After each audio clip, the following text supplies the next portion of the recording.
Assalamualaikum warahmatullahi wabarakatuh. Perkenalkan, nama saya Syalfira Fitri Sutira, Prodi PGSD. Saat ini saya sedang menjalankan kuliah semester 3 di Universitas Terbuka UPBJJ Bandung.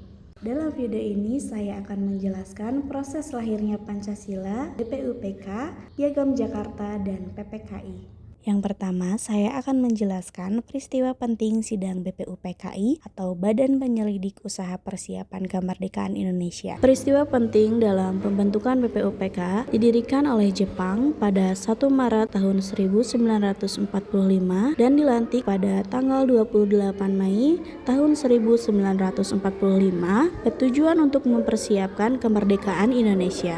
Sidang pertama tanggal 29 Mei sampai 1 Juni tahun 1945 membalas dasar negara Indonesia. Pada tanggal 29 Mei, Mr. Muhammad Yamin mengusulkan 5 asas dasar negara. Pada tanggal 31 Mei, Profesor Dr. Soepomo mengusulkan konsep negara integralistik. Pada tanggal 1 Juni, Insinyur Soekarno mengusulkan 5 dasar yang disebut Pancasila. Pada tanggal 1 Juni tahun 1945, kemudian dikenang sebagai hari lahirnya Pancasila. Pada sidang kedua, tanggal 10-16 Juli tahun 1945, membahas rancangan Undang-Undang Dasar, bentuk negara, dan wilayah Indonesia. Sidang kedua pada tanggal 10-16 Juli tahun 1945 membahas rancangan Undang-Undang Dasar dan membentuk negara dan wilayah Indonesia. Yang kedua, saya akan menjelaskan peristiwa penting dalam Piagam Jakarta. Setelah sidang pertama BPUPK, dibentuk Panitia 9 beranggotakan tokoh-tokoh nasionalis dan Islam. Di antaranya Insinyur Soekarno, Mr. Profesor Muhammad Yamin, Dr. Anas Muhammad Hatta, Mr. Alexander Andreas Maramis, Raden Abikusuno Djokroesoejoso, Abdul Kahar Moezakir, Haji Agus Salim, Kiai Haji Wahid Hasyim, Mr. Ahmad Soebarjo. Pada tanggal 22 Juni tahun 1945,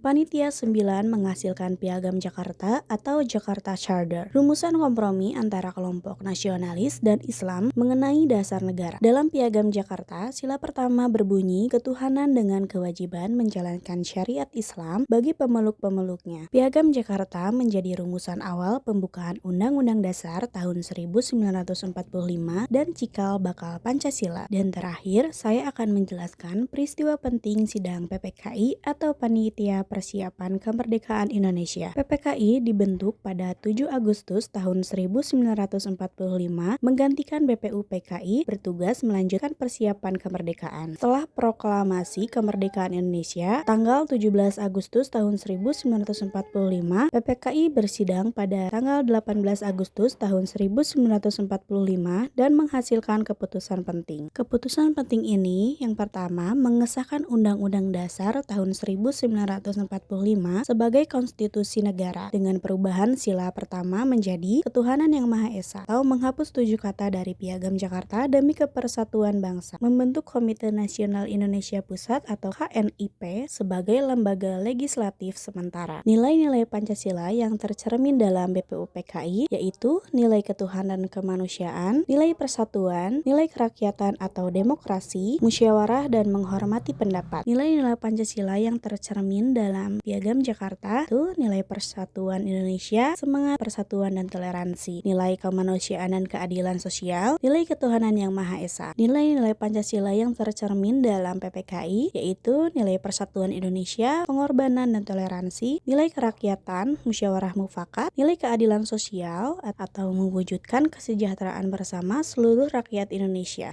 Nilai ini masih relevan bagi generasi muda saat ini. Nilai nasionalisme dan cinta tanah air mendorong generasi muda untuk menjaga kedaulatan bangsa, mencintai produk lokal, dan berkontribusi positif bagi negara. Nilai keadilan dan kemanusiaan membentuk karakter generasi muda yang peduli terhadap sesama, anti kekerasan, dan menjunjung tinggi keadilan sosial. Itulah penjelasan proses lahirnya Pancasila, BPUPK, di Piagam Jakarta, dan PPKI.